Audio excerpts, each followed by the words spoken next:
बालक, यदि तुमने किसी मृग को यहां आते हुए देखा है तो बताओ मुझे वो किस दिशा में गया है। यदि मैंने इन्हें उस मृग के विषय में सत्य कहा तो ये उस लाचार मृग को बंदी बना लेंगे और उसके उपरांत ज्ञात नहीं उसके साथ कैसा अत्याचार करेंगे। किंतु यदि मैंने असत्य कहा तो वो भी धर्म के विपरीत होगा। मुझ पर असत्य वचन कहने का दोष लगेगा। किस विचार में डूबे हो बालक? मेरे प्रश्न का शीघ्र उत्तर दो। कहाँ है वो मृग? इस प्रकार मेरे समक्ष क्यों स्थित हो गए हो? बताओ वो मृग कहाँ है? वहाँ उस दिशा में।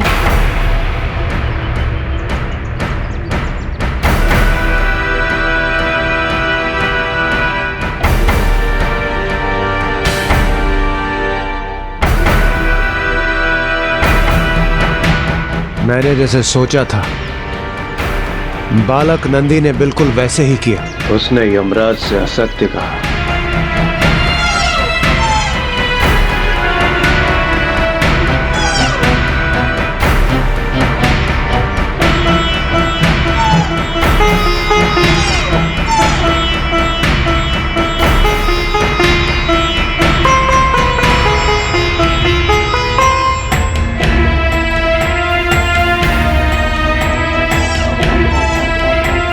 चिंता मत करो, मैं तुम्हें कोई कष्ट नहीं पहुंचाऊंगा। मैं तुम्हारी सहायता करने आया हूँ।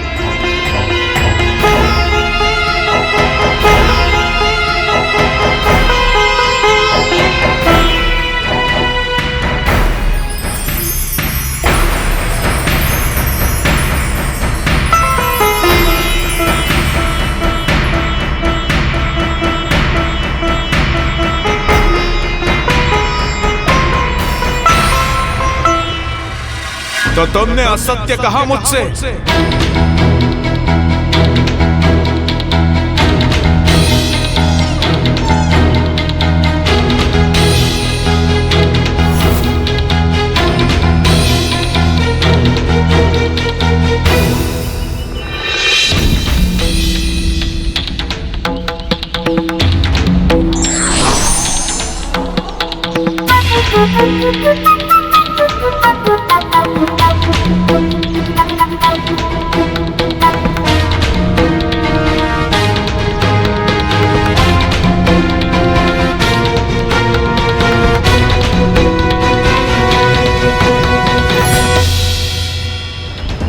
ऋषिपुत्र प्रतीत होते हो तुम, किंतु तुम्हारा आचरण तो ऋषिपुत्र जैसा नहीं है। अपनी जिह्वा पे असत्य धारण करते हो तुम।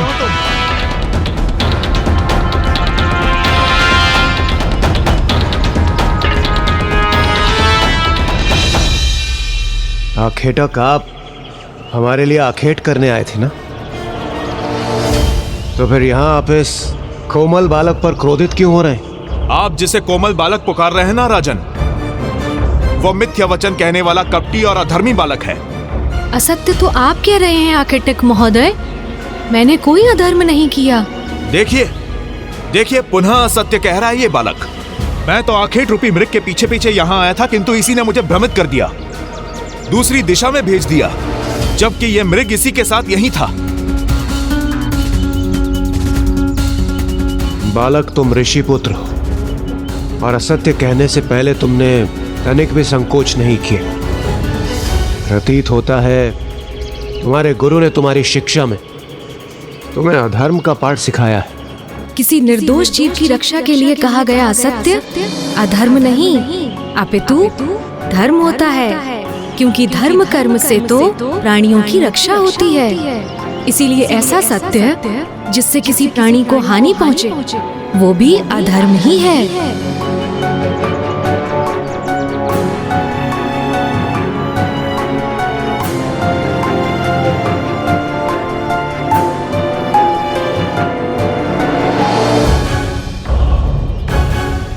धर्म कर्म का प्रवचन दे रहे हो। स्वयं को क्या बहुत बड़ा ज्ञानी मानते हो तुम?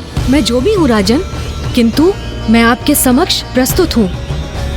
आप मुझसे पूछिए कि आप क्या प्रश्न करना चाहते हैं। यदि मैंने उचित उत्तर दिया तो आप में से कोई भी इस मृग को हानि नहीं पहुंचाएगा। इतना दम्भ है तुम्हें अपने ज्ञान पर। उचित है, मुझे तुम्हारी चुनौती स्वीकार है। मुझे मात्र 33 कोटि देवताओं के नाम ही बता दो।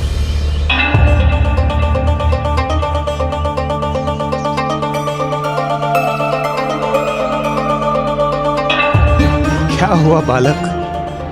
मेरे प्रश्न का श्रवण होते ही तुम अपना समस्त ज्ञान भूल गए?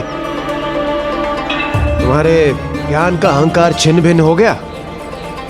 संस्कृत भाषा में कोटि शब्द के 2 अर्थ होते हैं। प्रथम करोड़, जो एक संख्या को इंगित करता है, और अधिकांश मनुष्यों को इस शब्द का यही एक अर्थ ज्ञात है। किंतु कोटि शब्द का दूसरा अर्थ है श्रेष्ठ प्रकार, जो देवताओं के संदर्भ में अधिक मान्य है। इसलिए 33 कोटि देवताओं का अर्थ 33 करोड़ नहीं, अपितु 33 श्रेष्ठतम देवताओं से संबंध रखता है। इसलिए आपके प्रश्न का उत्तर है राजन, 33 कोटि देवता, जिसमें 12 आदित्य, 8 वसु, 11 रुद्र, 1 इंद्र, 1 प्रजापति एवं 2 अश्विनी कुमार, जिनकी संख्या का संयोग हुआ 33। ओम नमः शिवाय, ओम नमः शिवाय, ओम नमः शिवाय, ओम। मात्र संख्या ही ज्ञात है या उनके नामों से भी परिचित हो? 12 आदित्य इस प्रकार हैं: अंशुमान, आर्यमान, इंद्र, त्वष्टा, धातु, पर्जन्य, पूषा, भग, मित्र, वरुण, विवस्वान एवं विष्णु। ओम नमः शिवाय। मैं आपको 11 रुद्र के नाम भी बताता हूँ: शंभु, पिनाकी, गिरीश, स्थानु, भर्ग, भव, सदाशिव, शिव, हर, शर एवं कपाली।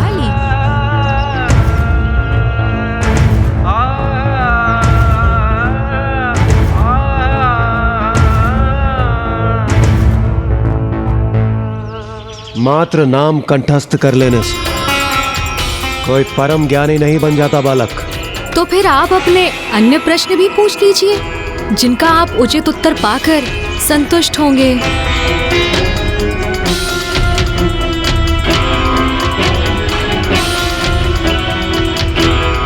तो ये बताओ, स्त्री और पुरुष के मध्य अधिक श्रेष्ठ कौन है? स्त्री अर्थात माता आदिशक्ति एवं पुरुष अर्थात जगत पिता शिव। संसार की उत्पत्ति में दोनों का ही समान योगदान था, इसीलिए दोनों ही श्रेष्ठ हैं। किंतु यदि इन दोनों में से किसी एक को श्रेष्ठता प्रदान करना अनिवार्य है, तो मैं स्त्री को ही श्रेष्ठ कहूंगा, क्योंकि वो तो पुरुष को भी जन्म देती है।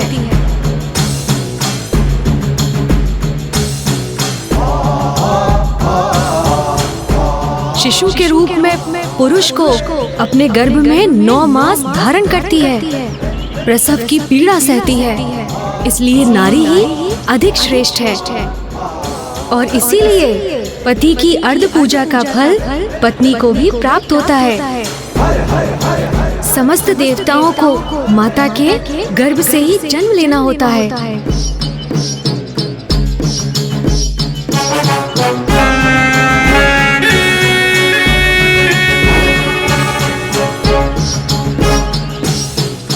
मैंने आपके समस्त प्रश्नों का उत्तर दिया, तो फिर आप इस निर्दोष निरीह प्राणी पर आघात करने के लिए क्यों आतुर हो रहे हैं? मेरा आपसे अनुरोध है, इसे कोई हानि ना पहुंचाइए। आखेटक हूं मैं, और आखेट करना मेरा धर्म है। राजन को मृग प्रदान करने का मैंने वचन दिया था, इसलिए हट जाओ मेरे मार्ग से।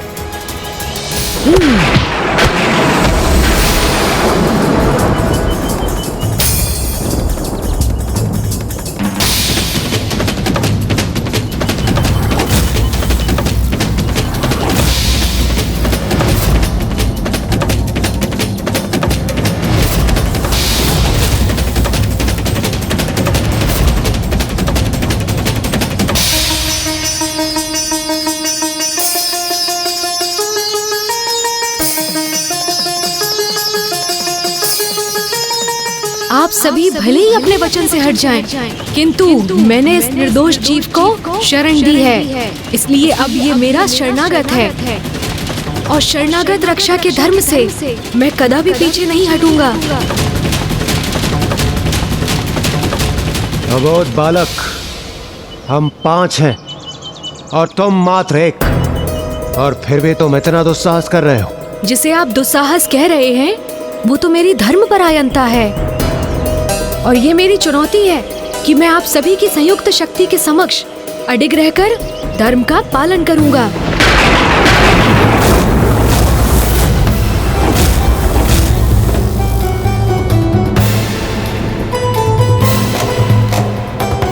यदि आप सभी ने एक साथ मिलकर मेरे चरण यहाँ से डिगा दिए तो मैं आपके और इस निर्दोष मृग के मध्य से हट जाऊंगा, अन्यथा आपको ही पीछे हटना होगा।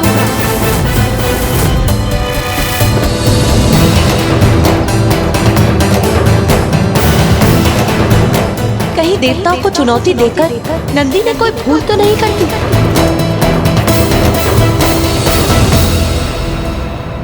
नंदी जी ने उन्हें चुनौती तो दे दी, किंतु उन्हें कहाँ ज्ञात था कि उनके समक्ष कोई साधारण राजा, आखेटक एवं सैनिक नहीं थे, अपितु स्वयं इंद्रदेव, यमराज एवं अन्य शक्तिशाली देवता थे। उनकी संयुक्त शक्ति का सामना कैसे किया नंदी जी ने? ये संघर्ष तो संकट का रूप धारण कर घोर अनिष्ट का कारण बन सकता था, किंतु बालक नंदी के लिए नहीं, अपितु उन देवताओं के लिए।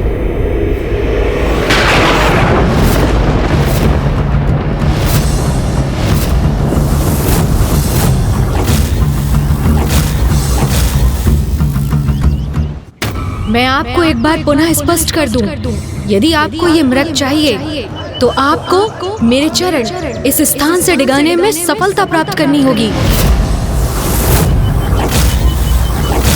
तभी आपको इस मृग को अपने साथ ले जाने की अनुमति होगी, अन्यथा इसे भूलकर लौटना होगा यहाँ से।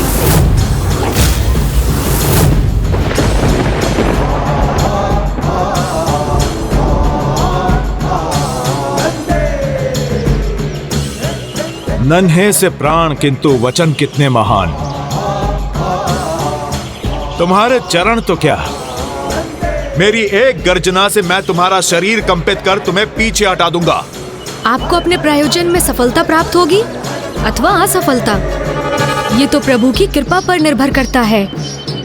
आप प्रयास कीजिए, परिणाम महादेव पर छोड़ दीजिए, महादेव पर छोड़ दीजिए।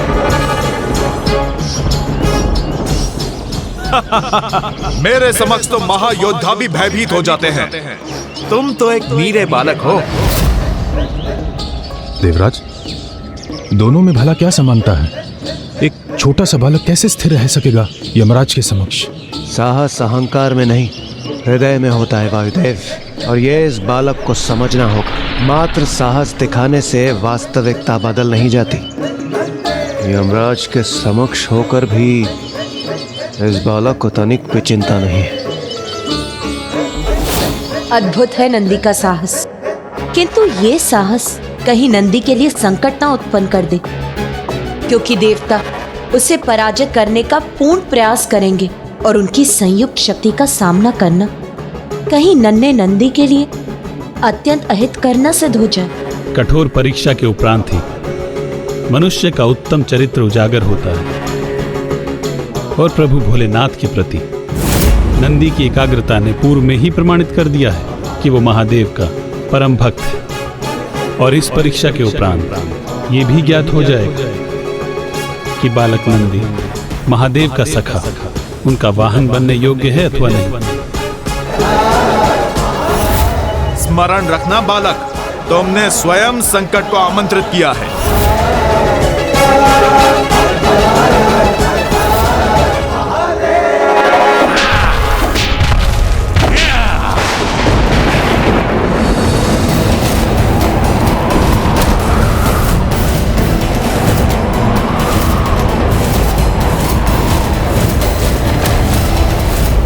आश्चर्य, मेरी गर्जना से उत्पन्न शक्ति प्रवाह से मैं इस बालक को इसके स्थान से तनिक भी नहीं डिगा सका,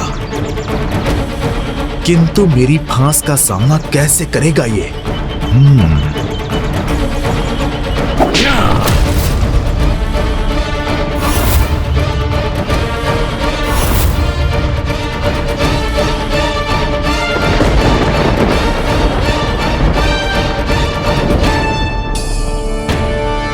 जैसे ही यमराज अपना फांस खींचेंगे उसी क्षण ये बालक नीचे गिरेगा। यमराज की फांस इसे अवश्य पराजित करेगी। एक निरीह बालक की इतनी कठोर परीक्षा, क्या ये उचित है देवराज? किंतु इसकी कठिन परीक्षा लेने पर ही हमें ये ज्ञात होगा ये महादेव के सखा एवं वाहन बनने योग्य हैं अथवा नहीं।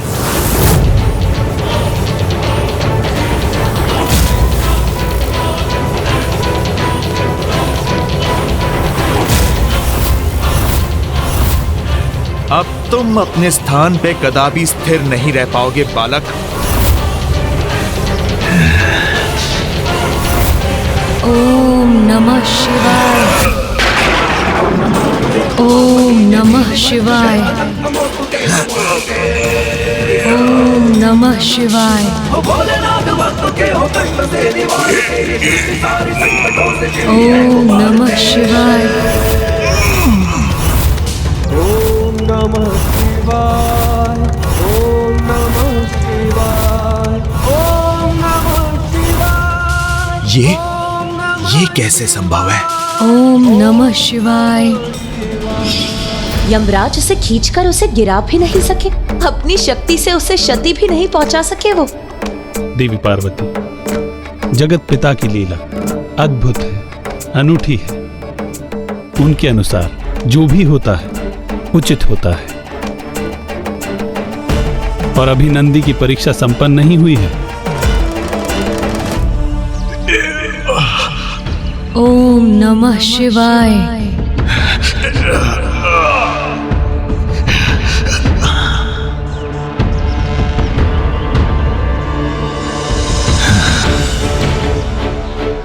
बालक, इतनी उद्दंडता तुम्हारी, तुम मेरा उपहास कर रहे हो। इसका दंड मैं तुम्हें अवश्य दूंगा। ओम नमः शिवाय।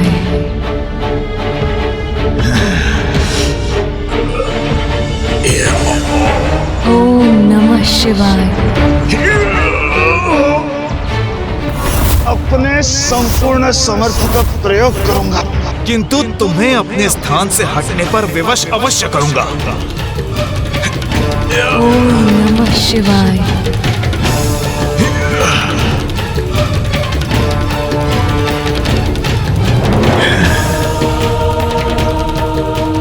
दुस्साहसी बालक, हमारी संयुक्त शक्ति के समक्ष एक क्षण भी नहीं रुक सकते तुम।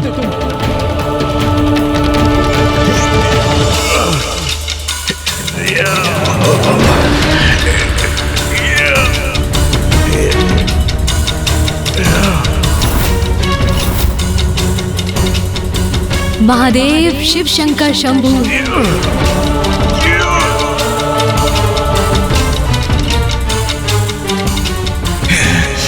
अग्निदेव, वरुण देव,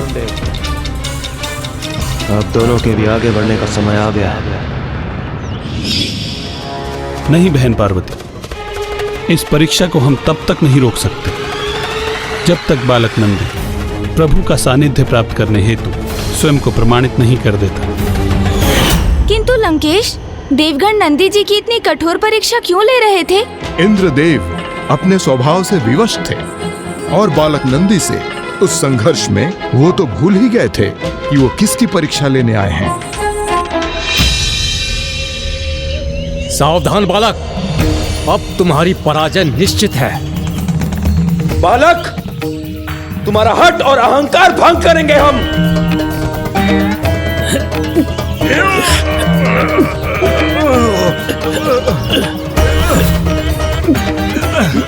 अब इनकी संयुक्त शक्ति इस बालक को अवश्य प्रभावित करेगी।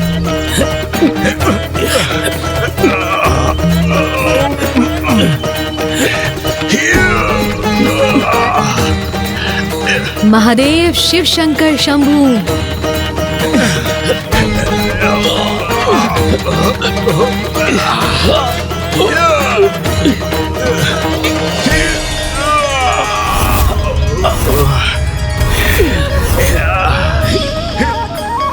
अब तो मुझे पूर्ण विश्वास होने लगा है कि नंदी स्वामी का सखा और वाहन बनने की योग्यता प्राप्त कर चुका है। श्री हरि नारायण की ये मंद मुस्कान क्या संकेत दे रही है?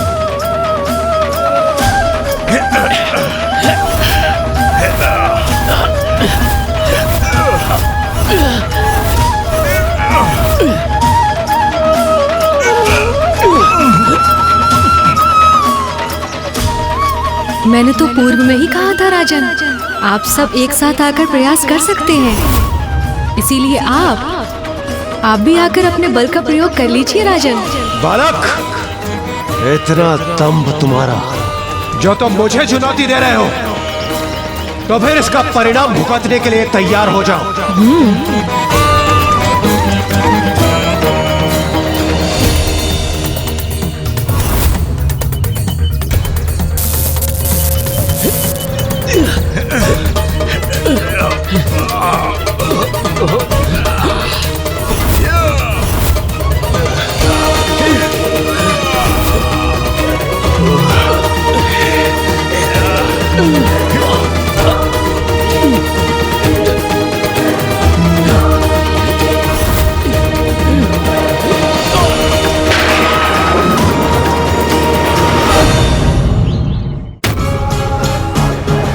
रस्सी छोड़कर आप अपने हाथों से भी प्रयास कर लीजिए।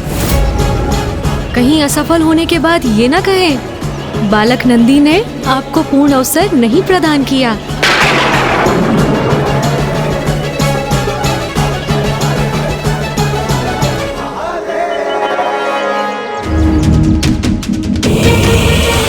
यही चाहते हो ना तुम बालक? तो ऐसा ही होगा। तुम्हारी पराजय निश्चित होगी और वो मृग जिसकी तुम रक्षा कर रहे हो, उस पर भी हमारा अधिकार होगा।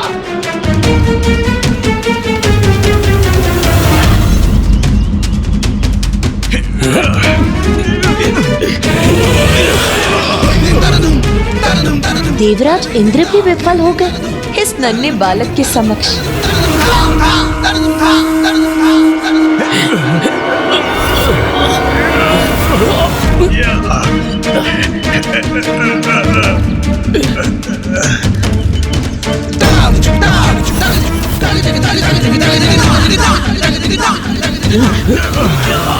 महादेव शिव शंकर शंभू, महादेव शिव शंकर शंभू।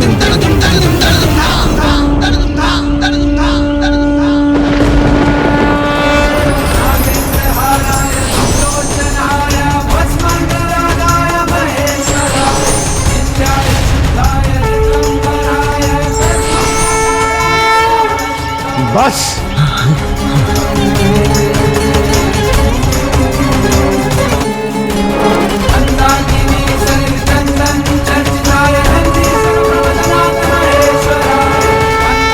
प्रणाम महादेव।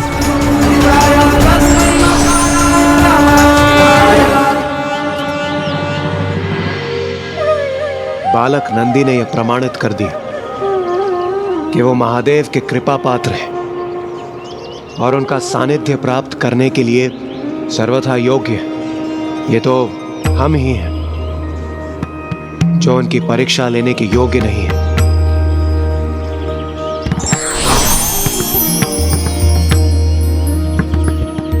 यदि मैं आपको पहचानने में कोई त्रुटि नहीं कर रहा हूं, तो आप इंद्रदेव हैं ना?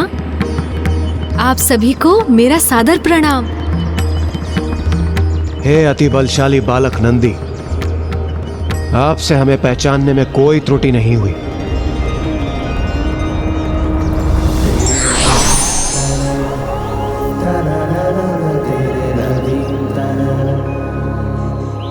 और आप भूमि देवी है ना? अब समझ में आया मुझे, आप सभी मेरी परीक्षा लेने आए थे ना? मुझे क्षमा कीजिए कि मैंने आप सभी को अपने चरण थामने के लिए प्रेरित किया, आपको क्षमा याचना करने की तनिक भी आवश्यकता नहीं। ये तो केवल आपकी परीक्षा का भाग था, जिसमें आपने संपूर्ण बल और साहस के साथ स्वयं को सर्वश्रेष्ठ सिद्ध किया है, और हमें भी अत्यंत प्रभावित किया है आपने। आप सर्वथा महान हैं नंदी जी, और ये आपकी धर्म शक्ति का ही प्रभाव है कि हमारे समस्त प्रयासों के उपरांत भी आप अपने स्थान पर अडिग रहे। सत्य है, आप श्रेष्ठ धर्मज्ञ हैं, धर्म के ही अवतार हैं। हम आपको आशीर्वाद देते हैं। आज से आप धर्मज्ञ नंदी के नाम से विख्यात होंगे। नंदी के नाम से विख्यात होंगे। नंदी के नाम से धर्मज्ञ नंदी के नाम से विख्यात होंगे। धर्मज्ञ नंदी के नाम से विख्यात होंगे।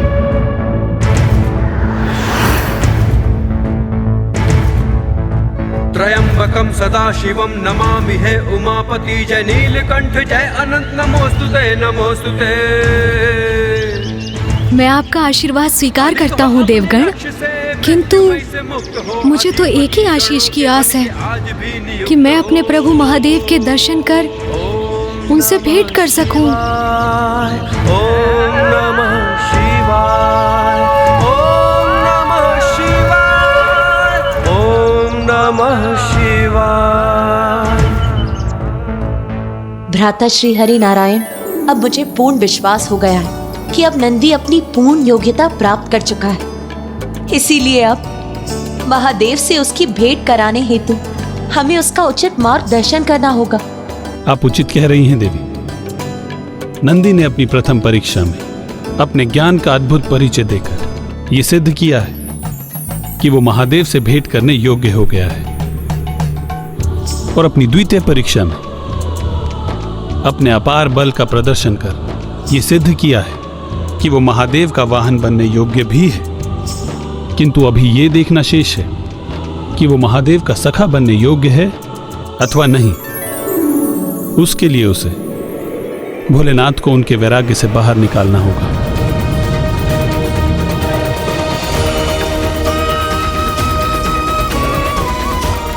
ये नंदी की अंतिम चुनौती, अंतिम परीक्षा होगी, और उसमें सफल होकर अपने सखा को पुनः उसके गृह लौटने के लिए प्रेरित कर अपने धर्म का निर्वाह करेगा, और ये प्रमाणित करेगा कि वो जगत पिता का सखा बनने के योग्य भी है।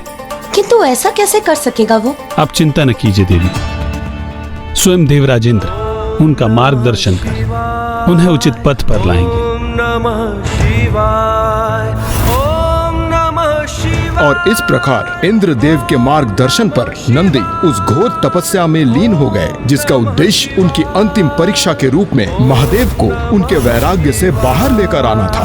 जो ज्ञान अल्प आयु तब किया अमरता का था पाया, वर शिव जी जो प्रसन्न हुए। ओम नमः शिवाय, ओम नमः शिवाय। कीजिए लंकेश, जल ग्रहण कीजिए। और इतने महत्वपूर्ण कार्य को संपन्न करने का तो एक ही उपाय है, प्रभु महादेव की तपस्या। क्योंकि तप करने से ही प्रभु महादेव के साथ सीधा संपर्क स्थापित होता है ना लंकेश?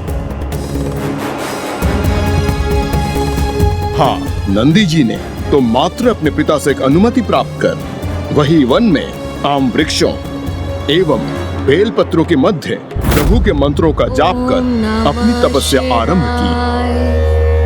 ओम त्र्यंबकं यजामहे सुगंधिं पुष्टिवर्धनम् उर्वारुकमिव बन्धनान् मृत्युर्मुक्षीयमामृता।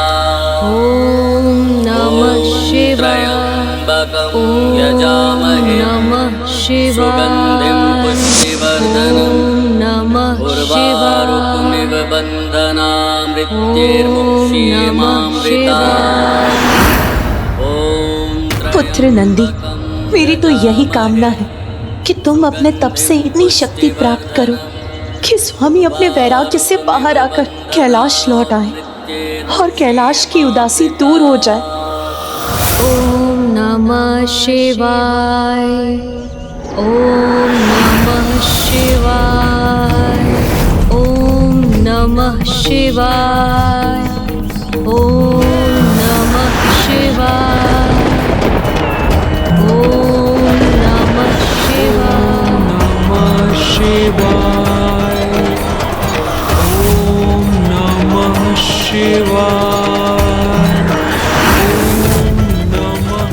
नाथ, मेरी तो एक ही आशा है कि प्रभु महादेव के प्रति नंदी की भक्ति की एकाग्रता से नंदी शीघ्र ही अपने तप के चरम पर पहुँचे और प्रभु महादेव से जुड़ाव स्थापित कर इस असंभव प्रतीत होने वाले कार्य को सफलतापूर्वक संपन्न करे।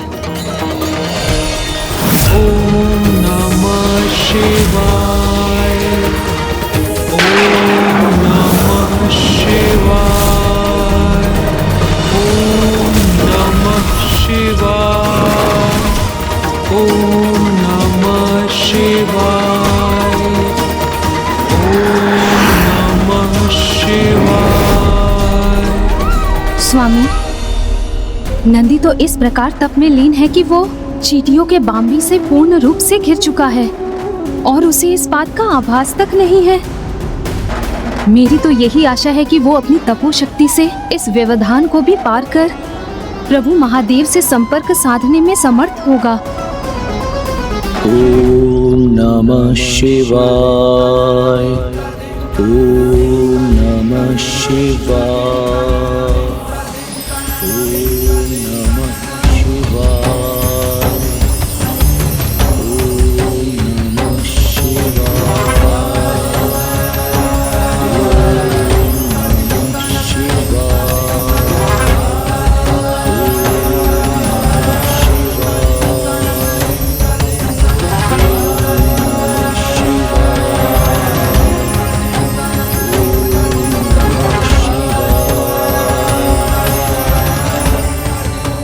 नंदी अपनी तपोशक्ति से प्रभु को शीघ्र प्रसन्न और प्रभावित कर उन्हें उनके वैराग्य से बाहर ला सके, यही कामना है मेरी।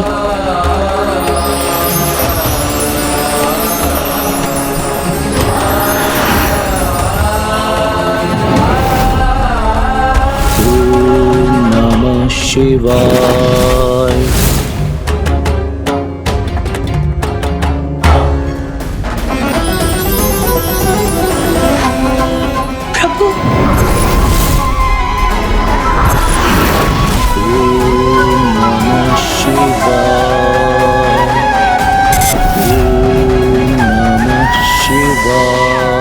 नंदी ने तो अपनी एकाग्रता से अपनी तपोशक्ति प्रभु तक पहुंचा दी है, फिर प्रभु के मनोभाव में कोई परिवर्तन क्यों नहीं आ रहा? वो अपने वैराग्य से बाहर क्यों नहीं आ रहे? ओम नमः शिवाय।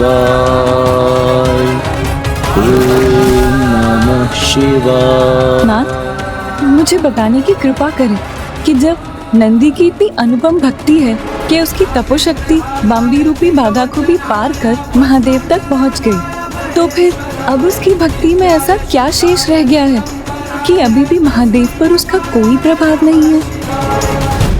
ओम नमः शिवाय। ओम नमः शिवाय। ओम नमः शिवाय। ओम नमः शिवाय। ओम नमः शिवाय। ओम नमः शिवाय।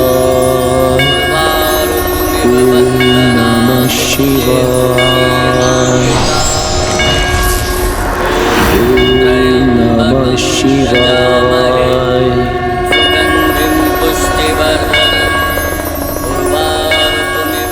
अब महादेव ने नंदी का तप स्वीकार कर लिया है। अब शीघ्र ही नंदी की अंतिम परीक्षा भी सफल होगी।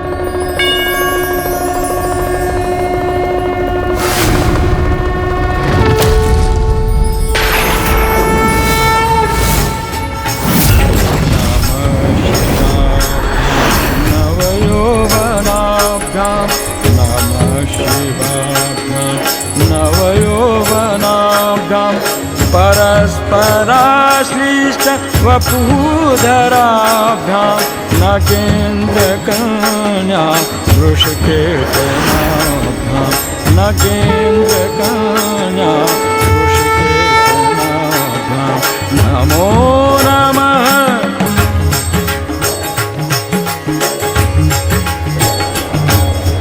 नमो शिवाभ्यां सरस्वत्यवाभ्यां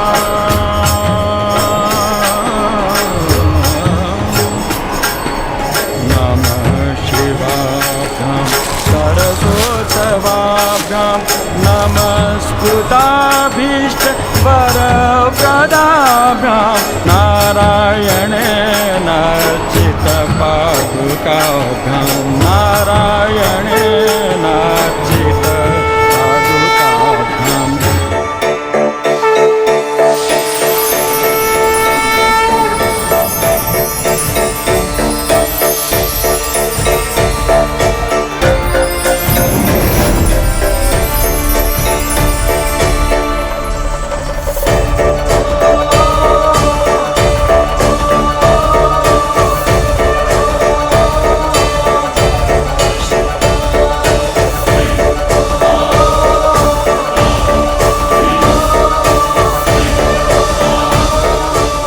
नंदी नंदी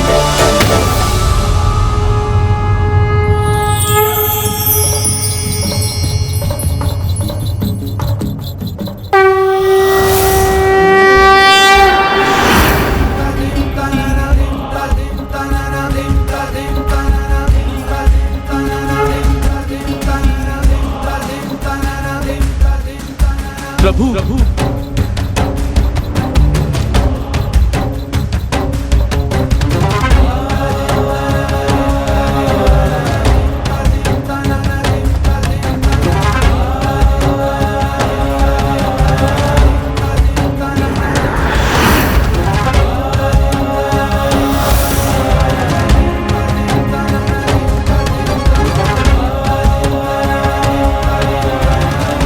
अपने भक्त का प्रणाम स्वीकार कीजिए प्रभु।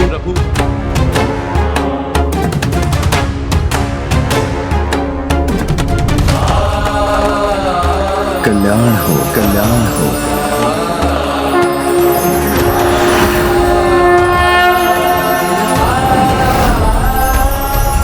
अंततः स्वामी के मुख पर मुस्कुराहट लौट ही आई।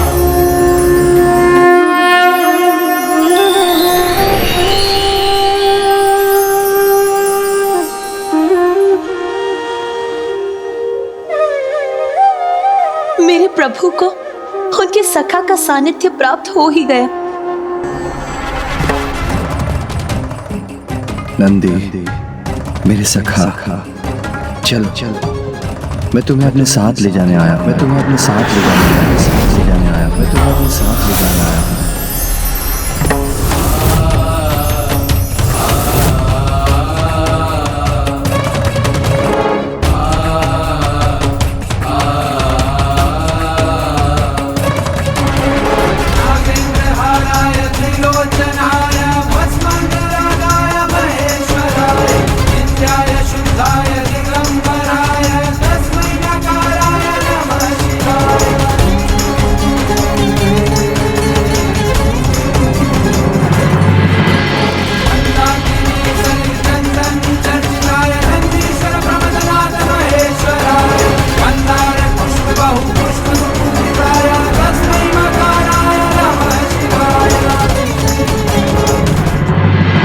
नंदी को साथ लेकर आ रहे हैं। उनके भव्य स्वागत का आयोजन कीजिए। जाइए, शीघ्र जाइए।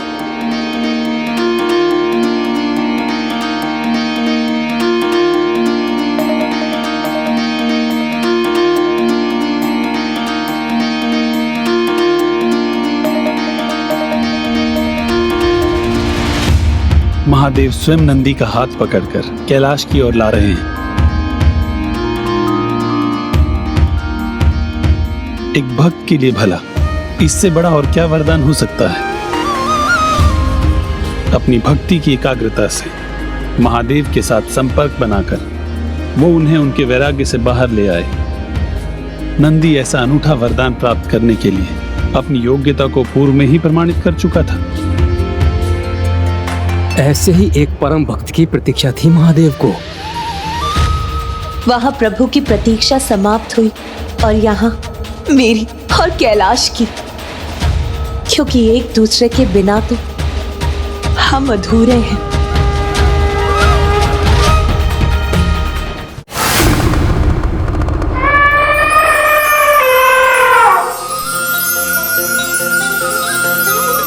कितना अद्भुत होगा ना वो दृश्य, जब पिताश्री के साथ नंदी जी के आगमन से समस्त कैलाश आनंदित हो गया होगा। इतना विशाल हृदय है मेरे प्रभु शिव शंकर शंभु भोलेनाथ का। इतना साधारण तपस्या के परिणाम स्वरूप इतना महान वरदान प्रदान किया, और यही नहीं, निरंतर नंदी पर अपनी कृपा वर्षा करते रहे। बाम्बी से निकलकर वहां पहुंचे नंदी का अभिषेक उन्होंने पंचनद को उत्पन्न कर करवाया। सखा नंदी, कैलाश में तुम्हारा स्वागत असाधारण अभिषेक से होगा, जिसके लिए पंचनद अर्थात पंच नदियां स्वयं उत्पन्न होकर करेंगी। इन पंच नदियों के नाम हैं चतोदका नदी, तिस्त्रोता नदी, वृषध्वनि नदी, स्वर्णोदका नदी एवं जम्बू नदी।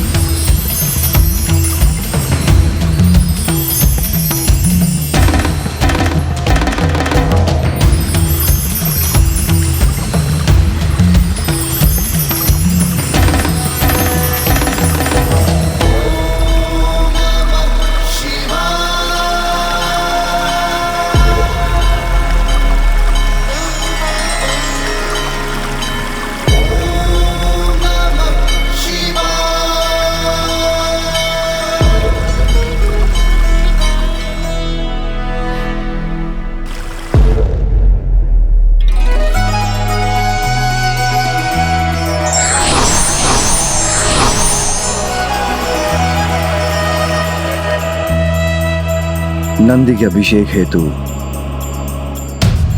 जो पंच नदियां उत्पन्न हुई हैं,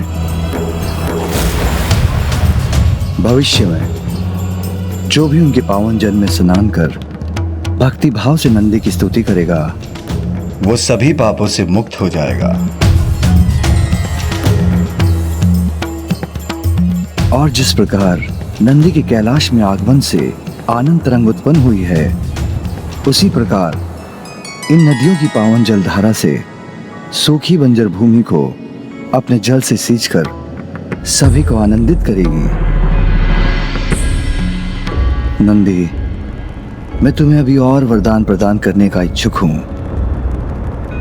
आज से तुम समस्त शिवगणों के अध्यक्ष होंगे। एक और वरदान देता हूं तुम्हें। मरुत की पुत्री सुयाशा से तुम्हारा विवाह होगा, और ये तृतीय वरदान है जो मैं तुम्हें प्रदान करता हूं। अब तुम जीवन मृत्यु के चक्र से मुक्त होकर सदा कैलाश में ही निवास करोगे, और तुम्हारे समस्त पितरों के साथ तुम्हारे पिता को भी कैलाश में स्थान प्राप्त होगा। और तुम मेरे स्वामी जगत पिता महादेव को उनके वैराग्य से बाहर लेकर आए। तुम उनके सहायक बने, उनके साथ तुमने एक पिता पुत्र का संबंध स्थापित किया। इसीलिए आज से तुम मेरे लिए एक पुत्र के समान प्रिय रहोगे। पिताश्री और माँ का इतना अपार स्नेह पाकर उनसे इतने वरदान प्राप्त कर तो नंदी जी कृतार्थ हो गए होंगे लंकेश। उनके आनंद की तो कोई सीमा ही नहीं रही होगी। हाँ, फिर भी उन्होंने प्रभु से और वरदान प्राप्त करने की इच्छा व्यक्त की, तनिक भी संकोच नहीं किया।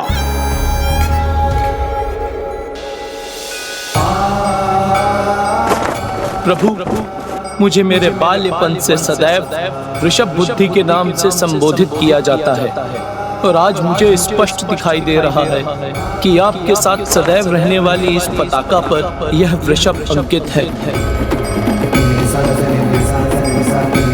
महादेव की इस पताका पर अंकित ये वृषभ का चिन्ह धर्म का प्रतीक है। तो प्रभु, आपकी इस पताका पर सदैव स्थित रहने वाले वृषभ के समान मेरी भी यही इच्छा है कि मैं सदैव आपके साथ रहूं। प्रभु, आपने मुझे महानतम वरदान प्रदान किए हैं, किंतु मुझे एक वरदान और दीजिए कि मैं सदा आपका वो सखा बना रहूं जो सदैव आपके साथ रहे, जिसके साथ आप अपने विचार बांट सके। मैं आपका वो वाहन बनना चाहता हूँ जो इस धर्म वृषभ के समान सदा अडिग रहकर आपकी सेवा करे।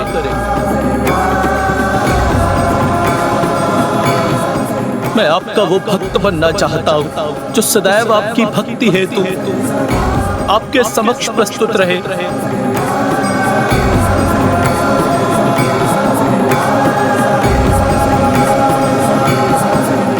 और आपके इस भक्त और आपके मध्य अन्य कोई भी ना आ सके प्रभु।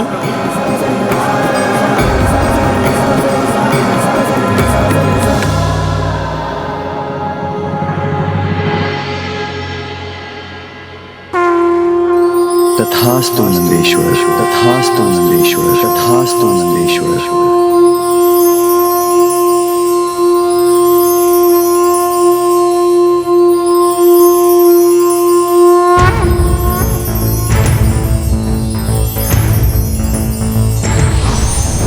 त्र्यंबकं सदाशिवं नमामि हे उमापति जय नीलकंठ जय अनंत नमोस्तुते नमोस्तुते। हो भोलेनाथ भक्तों के हो कष्ट से निवारते, ये सृष्टि सारी संकटों से शिव ही है उबारते। ओम नमः शिवाय, ओम नमः शिवाय, ओम नमः शिवाय, ओम नमः शिवाय, ओम नमः शिवाय, ओम नमः शिवाय। कठोर तपस्विनाद ने जो पुत्र के लिए किया, स्वयं ही पुत्र रूप में प्रकट होने का वर दिया। लिया जो जन्मभूमि से शिलाद ने ग्रहण किया, आनंदमय हो आपको नाम नंदी का दिया। ओम नमः शिवाय, ओम नमः शिवाय, ओम नमः शिवाय, ओम नमः शिवाय, ओम नमः शिवाय, ओम नमः शिवाय। हुआ जो ज्ञान अल्प आयु का तो घोर तप किया, अमरता का था पाया वर शिव जी जो प्रसन्न हुए। अडिग हो अपने लक्ष्य से मृत्युमय से मुक्त हो, अधिपति गणों के बन के आज भी नियुक्त हो। ओम नमः शिवाय, ओम नमः शिवाय। अब स्वामी की वो मुस्कुराहट जिसको देखने के लिए मैं ही नहीं समस्त जगत व्याकुल हो उठा था, वो स्वामी के चेहरे पर लौट आई। ओम नमः शिवाय। लंकेश, अब मुझे ज्ञात हुआ कि प्रभु महादेव के शिवलिंग एवं नंदी जी की मूर्ति के मध्य किसी को कोई स्थान क्यों नहीं प्राप्त होता, क्योंकि इस प्रकार नंदी जी शांत भाव एवं पूर्ण एकाग्रता से सदा प्रभु भक्ति में लीन रहते हैं और उनकी भक्ति सीधे प्रभु तक पहुंचती है। और जो भी भक्त नंदी जी के कान में कुछ कहता है, वो संवाद भी सीधे प्रभु तक पहुंच जाता है। उन्होंने सिद्ध कर दिया कि भक्ति की एकाग्रता से यदि भक्त के नेत्रों में मात्र उसके प्रभु की छवि हो और उसके मन में अपने लक्ष्य पर पहुंचने की प्रतिबद्धता हो, तो कुछ भी प्रभु पद भी असाध्य नहीं। आप सर्वथा उचित कहते हैं गौरी पुत्र, और मैंने ये अनेकों बार प्रमाणित किया है। एकाग्रता के सर्वोच्च उदाहरण नंदी जी नहीं, मैं हूँ, क्योंकि मैंने अपनी भक्ति से प्रभु शिव शंकर शंभु को अनेकों बार प्रसन्न किया है।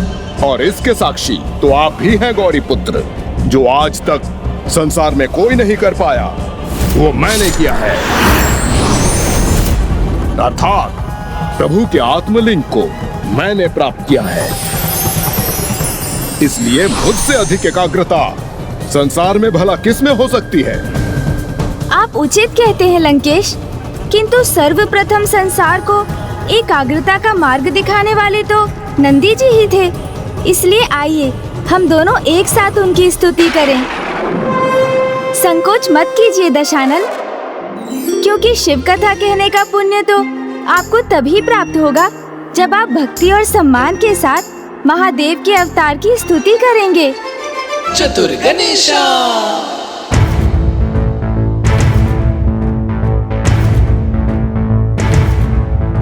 त्रयंबकम सदा शिवम नमामि है उमापति। जय नीलकंठ जय अनंत नमोस्तुते नमोस्तुते। हो भोलेनाथ भक्त के हो कष्ट से निवारते। ये सृष्टि सारी संकटों से शिव ही है उबारते। ओम नमः शिवाय। ओम नमः शिवाय। ओम नमः शिवाय। ओम नमः शिवाय। ओम नमः शिवाय। ओम नमः शिवाय। कठोर तब शिलाद ने जो पुत्र के लिए किया, स्वयं ही पुत्र रूप में प्रकट होने का वर दिया।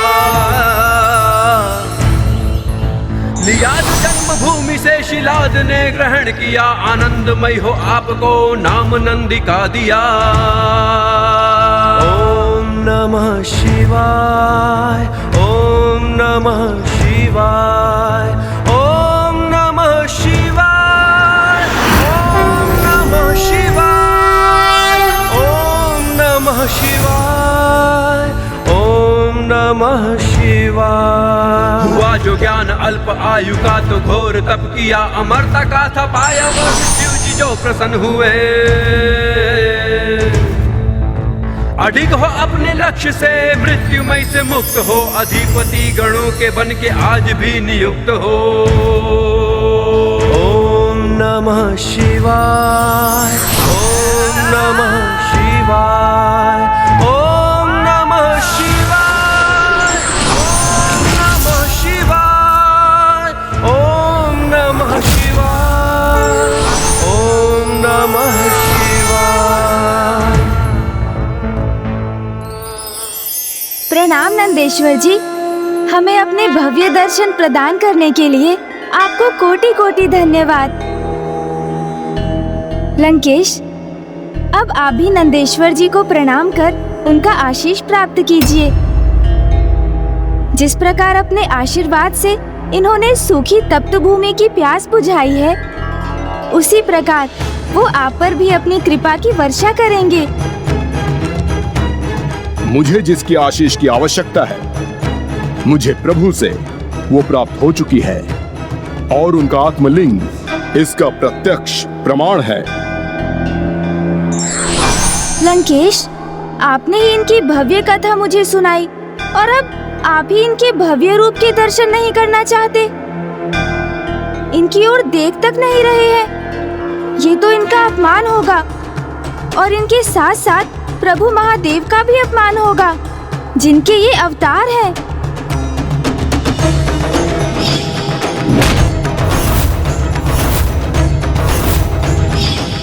यदि मैं इन्हें देखूंगा तो मेरी हंसी उत्पन्न होगी, क्योंकि मुझे इनका वानर समान मुख स्मरण हो जाएगा जो मैंने कैलाश में देखा था। ये क्या किसी वानर के समान उछल उछल कर एक स्थान से दूसरे स्थान पर चिल्लाए फेंक रहे हो? बहुत हुई तुम्हारी ये क्रीड़ा, बहुत उछल ली एक वानर के समान। लंकेश, ये तुम नहीं, तुम्हारा अहंकार बोल रहा है, जिसके वश में आकर तुम मेरा अपमान कर रहे हो। दशानन, आप स्वयं अपने आराध्य के अवतार नंदेश्वर महाराज का अपमान क्यों कर रहे हैं? ये आपका भ्रम है गौरीपुत्र कि नंदेश्वर प्रभु के अवतार हैं। इसलिए ये स्वयं भी ईश्वर समान ही हैं। भोलेनाथ हैं मेरे प्रभु महादेव शिव शंकर शंभु। उनके भोलेपन का लाभ उठाकर आपने ये उपाधि प्राप्त की है। और मेरे प्रभु तो साधारण भक्ति का भी बड़ा फल प्रदान कर देते हैं। चंद्रदेव की पूजा से प्रसन्न होकर उन्होंने उनका उद्धार करने हेतु चंद्रदेव को अपने शीश पर धारण कर लिया। भागीरथ से प्रसन्न होकर उन्होंने देवी गंगा को अपने जटाओं में स्थान दिया और प्रभु तो किसी पर भी अपनी कृपा करने से नहीं रुकते, जिसका उदाहरण आपके समक्ष है। प्रतीत होता है जैसे तुम स्वयं अपने उदाहरण का उल्लेख कर रहे हो, क्योंकि भोलेनाथ का लाभ तो तुमने उठाया है। उनसे उनके आत्मलिंग को प्राप्त कर। अपनी योग्यता से प्राप्त किया है मैंने प्रभु के आत्मलिंग को, और अब इन्हें लंका ले जाकर ही स्थापित करूंगा मैं। शिवधाम का अर्थ ही परिवर्तित हो जाएगा, क्योंकि प्रभु शिव शंकर शंभु कैलाश का त्याग कर लंका में निवास करेंगे।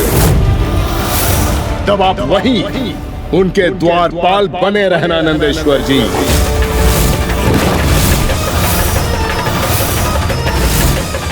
तुम्हारा कपट तो तुम्हारे भाव से स्पष्ट है, जिसने तुम्हारी भक्ति को भी दूषित कर दिया है। जिस सुदंडता के साथ तुम महादेव के आत्मलिंग को लंका ले जाने का प्रयास कर रहे हो, क्या तुम उसमें कभी सफल हो पाओगे? कौन रोकेगा मुझे? आप! मैं रोकूंगा तुम्हें। कदाचित तुम्हें स्मरण नहीं है लंकेश, समस्त देवता अपनी सामूहिक शक्ति का प्रयोग करके भी मुझे मेरे स्थान से हटाने में असमर्थ थे। स्वयं प्रभु महादेव का भार उठाता हूँ मैं। तुम्हें तो बड़ी सरलता से रोक दूंगा। आपकी शक्ति से भयभीत नहीं है ये लंकेश रावण, क्योंकि मैंने कैलाश को उठाकर अपना सामर्थ्य प्रमाणित किया है। इसलिए कोई कितना भी प्रयास कर ले, मुझे कोई नहीं रोक सकता, क्योंकि मैं लंकेश दशानन रावण हूं।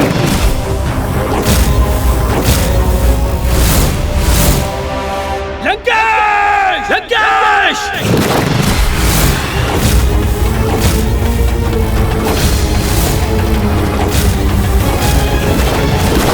प्रभु महादेव के महाभक्त एवं उनके ही अवतार के मध्य युद्ध छिड़ गया तो निश्चित रूप से उसका परिणाम बहुत ही भयंकर होगा।